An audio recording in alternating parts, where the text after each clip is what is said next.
Hello, Mitzen. Gente, acabei de falar aqui um oi meninas pra vocês em alemão. E vou falar hoje sobre a Alemanha. A Alemanha, pra quem não sabe, ela fica localizada no lado oeste da Europa e ela é uma das maiores potências mundiais. A Alemanha, ela tá fazendo fronteira, ela faz fronteira com 9 países. Quais são esses países?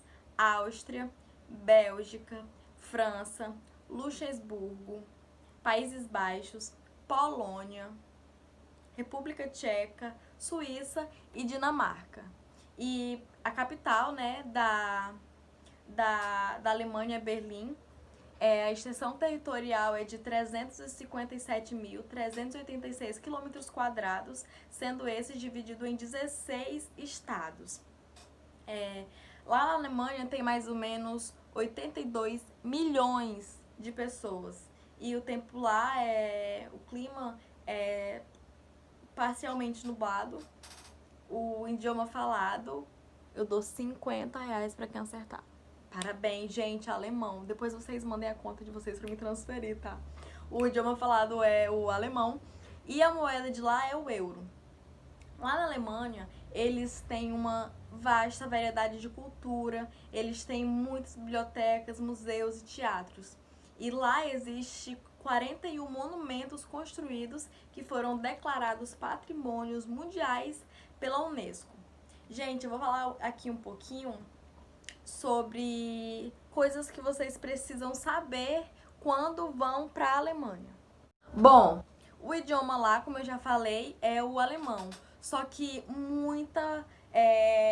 a grande maioria da população, ela também fala o inglês fluente. Então você não precisa só falar o alemão. Se você falar inglês, você já vai conseguir se virar. Outra coisa, para você ir para a Alemanha, para você entrar lá, você precisa ter diversas documentações. É muita burocracia. Então, quando você chegar lá, você precisa tirar esses documentos para você conseguir circular. E também documentos relacionados ao trabalho que você vai fazer. Você precisa ter os documentos específicos para cada coisa. Outra coisa, o nazismo e a Segunda Guerra Mundial são assuntos extremamente... eles são muito delicados. Então vocês, por favor, não toquem nesse assunto e nem façam piadinhas, porque os alemães, eles não gostam desse tipo de coisa. Agora, rapidamente, eu vou falar alguns fatos e curiosidades da Alemanha. Primeiro, a Alemanha, ela foi o primeiro país a adotar o horário político. Segundo, lá na Alemanha, se você for preso, você pode tentar fugir. Porque eles sabem que eles dizem o seguinte: é instinto do ser humano querer ficar livre. Então, se você for preso, você tem um direito, né? Você pode tentar fugir. Outra curiosidade é que a faculdade na Alemanha, o ensino superior é gratuito. Então, se você for estrangeiro, você também consegue estudar, fazer faculdade na Alemanha de uma forma gratuita. Segundo, outra coisa, lá na Alemanha surgiu muitas invenções. A lâmpada, a insulina, a calculadora automática, o carro a gasolina e a diesel, a parafina e inúmeras outras coisas. Lá foi sede de diversas descobertas. E na Alemanha também tem o maior zoológico do mundo. Agora eu vou falar aqui um pouquinho rapidamente sobre a religião na Alemanha e a porcentagem dessas religiões na Alemanha. Primeiro, 38,8% da população não está afiliada em nenhuma religião.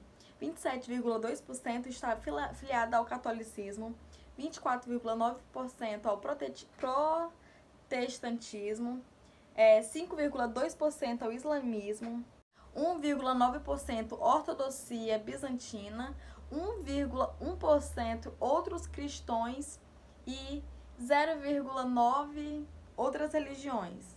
Antigamente, a Europa era o berço dos missionários, então tudo começou lá. Só que depois da Primeira e a Segunda Guerra Mundial, aconteceu algumas coisas e as pessoas começaram a pararam de seguir a Jesus Cristo. E também veio o iluminismo e tal, e eles começaram a pregar coisas contrárias ao que os missionários pregavam. Então, muita gente nesse período eles pararam de crer, pararam de acreditar e começaram a seguir outras religiões. Vou falar agora um pouquinho sobre como anda a missão na Alemanha. Acabei conhecendo uma missionária que se chama Liz Mota. Ela e o seu esposo fazem missão na Alemanha. Perguntei para ela como era a aceitação dos missionários na Alemanha. E eles falaram que geralmente eles não se identificavam como missionários, porque a forma deles trabalhar lá é bem diferente. Falei para ela também que eu estava lendo um pouco e eu vi que eles sofriam um pouco de perseguição. Perguntei se isso era verdade. E ela me falou que não, que lá não, ela não viu nada relacionado à perseguição. O que acontece os missionários eles não podem falar de Deus no trabalho de uma forma como se ele estivesse impondo a sua crença para as outras pessoas, porque aí você pode ser demitido. Eles podem ser demitidos, porque lá tem a liberdade religiosa. Então, uma pessoa ela pode querer ou não ouvir o que você tem para falar. Então, eles não podem falar de Deus de uma forma como se ele estivesse impondo. Perguntei como é que ela fazia missão. Aí, como eu disse anteriormente, ela falou que ela não se identifica como missionários. Por quê? Porque as pessoas ela já traz uma visão muito carregada sobre o que é ser missionário. Eles falaram que lá o missionário eles são vistos com maus olhos, como pessoas que não respeitam a religião, quer dizer, não respeitam a cultura, como pessoas que querem impor algo para alguém. Então eles falaram que por sabedoria, e assim como Paulo, eles não se identificavam como missionários, mas simplesmente pregavam o evangelho, falava para as pessoas de Deus, pois biblicamente isso é o certo a fazer. Elas não simplesmente chegavam falando: oi, sou missionária, eu quero te converter. Não, era através de uma conversa de uma forma mais informal. Perguntei qual era a igreja que ela frequentava e quais eram as formas dela de fazer missão. Ela falou que era da Adventista e que era mais através de... Ela fazia amizades em ambientes de trabalho e daí, de acordo com o tempo, com a proximidade, ela começava a falar de Jesus e também mostrava para aquelas pessoas o testemunho dela. Ela dava testemunho de cristão. E outras formas que as pessoas usam muito para fazer missão lá é através de ambientes. As pessoas elas se enquadram em ambientes, escola, faculdade, cursos, e daí ela tenta evangelizar aquele grupo de pessoas. Lá na Alemanha não funciona esse projeto de fazer missão indo de casa em casa. Lá eles são muito fechados para isso. Então é por isso que é através de grupos. Pessoas se encaixam em grupos e daí eles começam a fazer missão. Espero que vocês tenham gostado. Deixa aqui um joinha, tá? Comentem no meu canal. Beijos!